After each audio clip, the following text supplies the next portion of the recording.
Wayanad DCC അധ്യക്ഷൻ ND അപ്പച്ചൻ രാജിവെച്ചു. ആത്മഹത്യകളും വിഭാഗീയതയും നേതൃത്വത്തെ പിടിച്ചുലച്ചതിന് പിന്നാലെയാണ് രാജിക്കത്ത് KPCCക്ക് കൈമാറി. രാജിക്കത്ത് ഇന്നലെ ലഭിച്ചെന്ന് KPCC അധ്യക്ഷൻ സണ്ണി ജോസഫ് പറഞ്ഞു. എന്തിനാണ് രാജിയെന്ന ചോദ്യത്തോട് KPCC വ്യക്തമാക്കട്ടെ എന്നാണ് ND അപ്പച്ചന്റെ മറുപടി. തനിക്ക് നേതൃത്വം മറുപടി നൽകിയിട്ടില്ല എന്നും ND അപ്പച്ചൻ പറഞ്ഞു. രാജി എന്നുള്ള തരത്തിലേക്ക് പോകാൻ എന്തൊരു കാരണം? രാജി സന്നദ്ധത പ്രകടിപ്പിച്ചിരുന്നു എന്നുള്ള കാര്യം ശരിയാണ്. എന്നല്ലാതെ കണ്ട് ബാക്കിയുള്ള കാര്യങ്ങൾ KPCC നേതൃത്വം തീരുമാനിക്കട്ടെ, ഞാൻ തുടരണേ വേണ്ടയോ എന്നുള്ള കാര്യത്തെ പറ്റിയിട്ട്. നാളെ KPCC പറയാണ് അയാൾ നിങ്ങൾ ഒഴിവാക്കിക്കൊള്ളാൻ പറഞ്ഞാൽ ഞാൻ ഒഴിവാകും, അത്രേ ഉള്ളൂ. അതൊരു രാഷ്ട്രീയമല്ല, അത് പുറത്ത് പറയാൻ പറ്റില്ല. സുർജിത്ത് അയ്യപ്പത്തും സലീം അലിക്കും വിവരങ്ങൾ നൽകും. സലീമ, ഇത് ചോദിച്ചു വാങ്ങിയ രാജിയാണോ?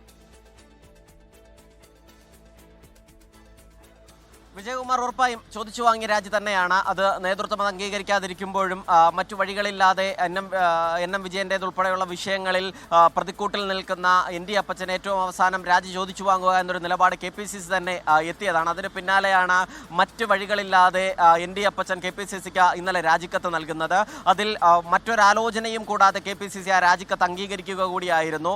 ചോദിച്ചു വാങ്ങിയ രാജിയല്ല എന്ന് വിശദീകരിക്കുമ്പോഴും അത് നേതൃത്വത്തിൻ്റെ പല തലങ്ങളിലുള്ള കൂടിക്കാഴ്ചയ്ക്ക് ശേഷം വയനാട്ടിലെ സംഘടനാ പ്രശ്നങ്ങൾ പരിഹരിക്കാൻ മറ്റു മാർഗങ്ങളില്ല എന്നൊരു നിലപാടിന്റെ കൂടി അടിസ്ഥാനത്തിൽ രാജി ചോദിച്ചു വാങ്ങാൻ തീരുമാനിക്കുകയായിരുന്നു. ഒന്നോ രണ്ടോ വിഷയമായിരുന്നില്ല ND അപ്പച്ചനെതിരെ ഉണ്ടായിരുന്നത്. ഈ DCCയുടെ അവിടുത്തെ സംഘടനാ തലത്തിലുള്ള പ്രശ്നങ്ങൾ ഉൾപ്പെടെ വയനാട്ടിൽ തുടരുന്ന ആത്മഹത്യ ഉൾപ്പെടെ അങ്ങനെ പല വിഷയങ്ങളിലാണ് രാജി ഏറ്റവും ഒടുവിൽ ചോദിച്ചു വാങ്ങേണ്ട നിലപാടിലേക്ക് KPCC എത്തുന്നത്. അത് വലിയ പ്രതിസന്ധി പാർട്ടിക്ക് ഉണ്ടാക്കുകയും ചെയ്തിരുന്നു. പ്രത്യേകിച്ചും സംസ്ഥാനത്ത് തന്നെ സംഘടനാ തലത്തിൽ ഏറ്റവും അധികം ശക്തിയുള്ള ജില്ലയാണ് കോൺഗ്രസിനെ സംബന്ധിച്ചിടത്തോളം വയനാട്. ആ ജില്ലയിൽ തന്നെ ഈ പ്രശ്നങ്ങൾ ഉണ്ടാകുന്നു. തദ്ദേശ തെരഞ്ഞെടുപ്പ് അടുത്തു വന്നിരിക്കുന്ന പശ്ചാത്തലം, മുള്ളൻകൊല്ലിയിൽ ഉൾപ്പെടെ ഉണ്ടായ വിഷയം, അത് കയ്യാങ്കളിയിലേക്ക് പോകുന്ന വിഷയമൊക്കെ ഏത് സാഹചര്യത്തിൽ ഉണ്ടായത് എന്ന് KPCC അന്വേഷണ സമിതി, അച്ചടക്ക സമിതി വ്യക്തമായി അന്വേഷണം നടത്തിയിരുന്നു. അതിന് പിന്നാലെയാണ് ND അപ്പച്ചനും IC ബാലകൃഷ്ണനും തമ്മിലുള്ള പ്രശ്നം സംഘടനയാകെ തകർക്കുന്ന നിലയിലേക്ക് കാര്യങ്ങൾ പോകുമെന്നൊരു വിലയിരുത്തലുണ്ടായത്. മാത്രമല്ല CPIക്കും CPMനും ആ പ്രദേശത്ത് വയനാട് ജില്ലയിൽ ഒരു അടിത്തറ ഉണ്ടാക്കാൻ കോൺഗ്രസിലെ പ്രശ്നങ്ങൾ മൂലം ഉണ്ടാകുമെന്നുള്ളൊരു വിലയിരുത്തലും നേതൃത്വം നടത്തി. കോൺഗ്രസിലെ അസംതൃപ്തർ മറ്റു പാർട്ടികളിലേക്കും മറ്റു വഴികളിലേക്കും പോകുമോ എന്നൊരു വിലയിരുത്തലും ഉണ്ടായി. അതിൻ്റെ കൂടി പശ്ചാത്തലത്തിലാണ് സംഘടനയ്ക്ക് ഏറ്റവും അധികം കരുത്തുള്ള ജില്ലയിൽ സംഘടനയെ ദുർബലപ്പെടുത്തുന്ന നടപടികൾ വെച്ചു പൊറപ്പിക്കേണ്ടതില്ല എന്ന് തീരുമാനിച്ചത്. ആ തീരുമാനത്തിന് പിന്നാലെയാണ് NM വിജയൻ്റെ ബാങ്കിലെ ബാധ്യത മുഴുവനായി KPCC തന്നെ അടച്ചു തീർക്കുകയും ചെയ്തത്. അത് പിന്നാലെ തുടരുന്ന ആത്മഹത്യകൾ, അവിടെ ഉണ്ടായിരുന്ന സംഘടനാ പ്രശ്നങ്ങൾ, ഏറ്റവും ഒടുവിൽ സോണിയാഗാന്ധിയും പ്രിയങ്കാ ഗാന്ധിയും ഉൾപ്പെടെയുള്ളവർ വയനാട്ടിലെത്തിയിട്ടും വിട്ടുനിന്ന നടപടി, അതിൽ ഉണ്ടായ വിചിത്രമായ വിശദീകരണം എല്ലാം നേതൃത്വം വ്യക്തമായി പരിശോധിക്കുകയായിരുന്നു. അതിന് പിന്നാലെ പ്രിയങ്കാ ഗാന്ധി സന്ദർശിച്ചപ്പോഴുള്ള വിചിത്ര വിശദീകരണമാണ് KPCC നേതൃത്വത്തെ കൂടുതലായി ചൊടിപ്പിക്കുകയും ചെയ്തത്. അതിന് പിന്നാലെ രാജി എന്ന നിലയിലേക്ക് കാര്യങ്ങൾ പോവുകയായിരുന്നു. ഇതോടുകൂടി സംഘടനാ പ്രശ്നങ്ങൾ അവസാനിച്ചു എന്ന് കരുതുന്നില്ല. TJ ഐസക്കിന് പകരം ചുമതല നൽകിയിട്ടുണ്ട്. വയനാടിനായി പ്രത്യേക ശ്രദ്ധ കേന്ദ്രീകരിച്ചുകൊണ്ട് തന്നെ വയനാട്ടിലെ DCCയെ പുനഃസംഘടിപ്പിക്കാൻ, അവിടുത്തെ മറ്റു ഭാരവാഹികളെ ഉൾപ്പെടെ പുനഃസംഘടിപ്പിക്കാനുള്ള ആലോചനയും KPCC നേതൃത്വത്തിന് നിലവിലുണ്ട്. വിജയകുമാർ. യെസ്, സലീം അലിക്കാണ് വിവരങ്ങൾ നൽകിയത്. ND അപ്പച്ചന്റെ രാജി നേരത്തെ വാർത്ത സ്ഥിരീകരിച്ചിരുന്നു KPCC അധ്യക്ഷൻ. അദ്ദേഹത്തിന്റെ പ്രതികരണത്തിലേക്ക്.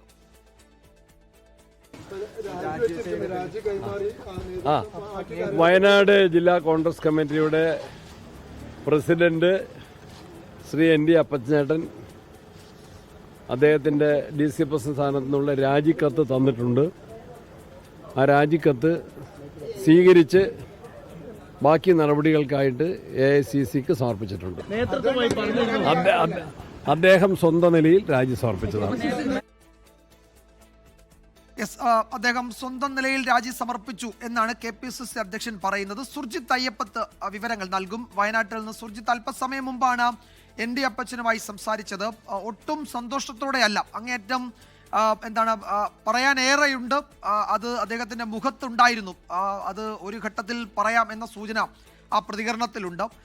ഒട്ടും സന്തോഷത്തോടെയല്ല ND അപ്പച്ചൻ ഏതാണ്ട് ഒരു പതിറ്റാണ്ട് നീണ്ട അദ്ദേഹത്തിന്റെ ജില്ലാ കോൺഗ്രസ് കമ്മിറ്റിയുടെ അധ്യക്ഷൻ എന്ന പദവി ഒഴിയുന്നത്. ഒരു ഇറങ്ങി പോകേണ്ട സാഹചര്യത്തിലേക്ക് എത്തുകയും KPCC രാജി ചോദിച്ചു വാങ്ങുകയും ആ കത്ത് വാങ്ങിവെക്കുകയും ചെയ്തു എന്നത് അദ്ദേഹത്തിന്റെ പ്രതികരണം തന്നെ വ്യക്തമാണ്. കഴിഞ്ഞ ദിവസം സുർജിത്ത് കാണുമ്പോഴും ഞാൻ എപ്പോഴാണോ പദവി ഒഴിയേണ്ടത് അപ്പോഴൊഴിയും, അതല്ലാതെ മാറ്റാൻ കഴിയില്ല, മാറാൻ ഉദ്ദേശിക്കുന്നുമില്ല എന്നാണ് ND അപ്പച്ചൻ പറഞ്ഞത്. അതിന് 2 ദിവസത്തിന് ശേഷം അദ്ദേഹം പദവി ഒഴിയുന്നു.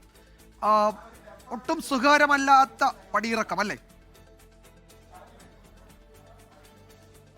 തീർച്ചയായും വിജയകുമാർ, ഒരിക്കലും പ്രതീക്ഷിച്ച ഒരു പടിയിറക്കമല്ല ഇത് എന്നുള്ളത് തന്നെയാണ് മനസ്സിലാക്കാൻ കഴിയുന്നത്. കാരണം 2 ദിവസം മുമ്പാണ് ഞാൻ ദീർഘമായി ND അപ്പച്ചനുമായി സംസാരിച്ചത്. അദ്ദേഹത്തിൻ്റെ വീട്ടിൽ വെച്ച് ഒരു പൂർണ്ണ അഭിമുഖം തന്നെ അദ്ദേഹത്തിൻ്റെ രാഷ്ട്രീയ ജീവിതവുമായി ബന്ധപ്പെട്ട് പൂർണ്ണമായ രീതിയിൽ തന്നെ എടുത്തതാണ്. അതിൽ അദ്ദേഹം നിർണായകമായ ചില കാര്യങ്ങൾ പറയുന്നുണ്ട്. ദീർഘകാലം, ഒരുപക്ഷെ DCCയുടെ ചരിത്രത്തിൽ ഇത്രയും ദീർഘകാലം തുടർച്ചയായി DCC പ്രസിഡന്റ് ആയിരുന്ന മറ്റൊരാൾ ഉണ്ടാകില്ല എന്ന് വേണം കരുതാൻ.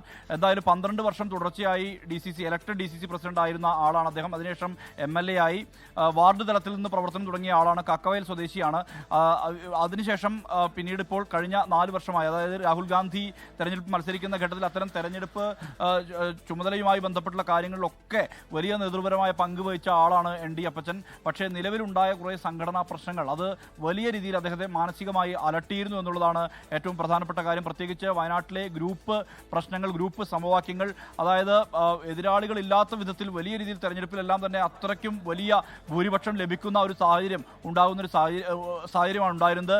അതെല്ലാം തന്നെ ഉണ്ടായിരുന്ന പശ്ചാത്തലത്തിൽ പോലും ഇങ്ങനെ ഗ്രൂപ്പ് രീതിയിലുള്ള പ്രശ്നങ്ങൾ വലിയ രീതിയിൽ അദ്ദേഹത്തെ അലട്ടിയിരുന്നു എന്നുള്ളതാണ് മനസ്സിലാക്കാൻ കഴിയുന്ന കാര്യം. അതൊക്കെ ആകാം ഇത്തരത്തിലൊരു രാജിയിലേക്ക് എത്തിക്കാനുള്ള കാരണം എന്നുള്ളതാണ് മനസ്സിലാക്കുന്നത്. കഴിഞ്ഞ അടുത്തിടെയായി ഉണ്ടായ സംഭവ വികാസങ്ങൾ, പ്രത്യേകിച്ച് പ്രിയങ്ക ഗാന്ധി ഇവിടെ ഉണ്ടായിരുന്നു. ആ ഘട്ടത്തിലെല്ലാം തന്നെ ജോസ് നെല്ലേടം, അദ്ദേഹം മുള്ളംകൊല്ലിയിലെ പ്രധാനപ്പെട്ട നേതാവ് കൂടിയാണ്. അദ്ദേഹത്തിൻ്റെ ആത്മഹത്യ, അതിന് തൊട്ട് മുമ്പ് തങ്കച്ചൻ എന്ന വാർഡ് പ്രസിഡന്റിനെ കള്ളക്കേസിൽ കുടുക്കിയതുമായി ബന്ധപ്പെട്ട കാര്യങ്ങൾ, നേരത്തെ ഈ വികസന സമിതി യോഗത്തിൽ അദ്ദേഹം പങ്കെടുക്കുന്ന ഘട്ടത്തിൽ ND അപ്പച്ചന് നേരെ കയ്യേറ്റ ശ്രമം, ഇതെല്ലാം തന്നെ വലിയ പ്രശ്നമായി ബാധിച്ചു. അതിന് മാത്രമല്ല NM വിജയന്റെ മരുമകളുടെ ആത്മഹത്യാ ശ്രമം, അതുമായി ബന്ധപ്പെട്ട് ഉണ്ടായിട്ടുള്ള വിവാദങ്ങൾ, ഇതെല്ലാം തന്നെ പാർട്ടിയെ വലിയ രീതിയിൽ ഉലക്കുന്ന വിധത്തിലേക്ക് കാര്യങ്ങൾ വയനാട്ടിലെ പാർട്ടിയെ ബാധിച്ചിരുന്നു എന്നുള്ളതാണ് മനസ്സിലാക്കാൻ കഴിയുന്നത്. ഇതിന്റെ തുടർച്ചയായാണ് ഇത്തരത്തിലൊരു നിലപാടിലേക്ക് ND അപ്പച്ചൻ എത്താനുള്ള കാരണം എന്നുള്ളതാണ് നമുക്ക് മനസ്സിലാക്കാൻ കഴിയുന്ന കാര്യം. അദ്ദേഹത്തെ കഴിഞ്ഞ ദിവസം കണ്ട ഘട്ടത്തിൽ പോലും താൻ ആഗ്രഹിക്കുമ്പോൾ താൻ ഒഴിയും, സ്ഥാനം ഒഴിയും എന്നുള്ളതാണ് അദ്ദേഹം വ്യക്തമാക്കിയ കാര്യം.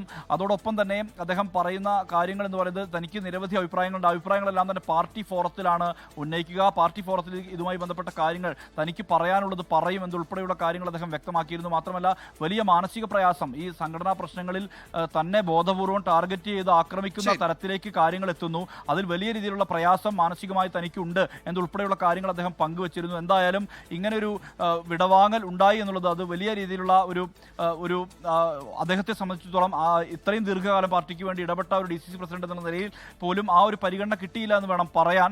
മാത്രമല്ല ഇനി വരാൻ പോകുന്ന ചുമതല നൽകിയ സലീം മാലിക് റിപ്പോർട്ട് ചെയ്ത പ്രകാരം TJ ഐസക്, അദ്ദേഹം നഗരസഭാ ചെയർമാനായിട്ടുള്ള ആളാണ്, നിലവിൽ നഗരസഭാ ചെയർമാനാണ്, അദ്ദേഹത്തിനാണ് ചുമതല എന്നുള്ള വിവരമാണ് നമുക്ക് ഒടുവിൽ ലഭ്യമാകുന്നത്. എന്തായാലും അതുമായി ബന്ധപ്പെട്ട ഔദ്യോഗികമായ അറിയിപ്പ് ഇവിടെ ഈ DCC തലത്തിലേക്ക് എത്തിയിട്ടില്ല. ഈ രാജി വെച്ച കാര്യം വഴിയാണ്. എന്തായാലും വളരെ പ്രധാനപ്പെട്ടത് തന്നെയാണ്. കോൺഗ്രസിനെ സംബന്ധിച്ച് കോൺഗ്രസിന്റെ ഒരു പൊന്നാവരം കോട്ടയാണ് വയനാട്. അവിടെ ആത്മഹത്യാ ശ്രമങ്ങൾ, സാമ്പത്തിക ഇടപാട് സംബന്ധിച്ച ആരോപണങ്ങൾ, കയ്യേറ്റം എന്ന് വേണ്ട ദൈനംദിനം അവിടെ കോൺഗ്രസിനെ കേന്ദ്രീകരിച്ച് വലിയ വിവാദങ്ങൾ തന്നെ വന്നുകൊണ്ടിരിക്കുകയാണ്. അതിനിടെയാണ് DCC അധ്യക്ഷന്റെ അപ്രതീക്ഷിതമായ രാജി ചോദിച്ചു വാങ്ങിയതാണ് എന്നതാണ് കിട്ടുന്ന സൂചനകളെല്ലാം. സലീം മാലിക്കും സുർജിത് അയ്യപ്പത്തുമാണ് വിവരങ്ങൾ നൽകിയത്. ലോകത്തെവിടെയായാലും ഏത് സമയത്തും 24 വാർത്തകളും ഓഗ്മെന്റഡ് റിയാലിറ്റി പാക്കേജുകളും എക്സ്പ്ലെയിനറുകളും വിശദമായി കാണാൻ ഞങ്ങളുടെ YouTube ചാനൽ നിങ്ങൾക്ക് സബ്സ്ക്രൈബ് ചെയ്യാം.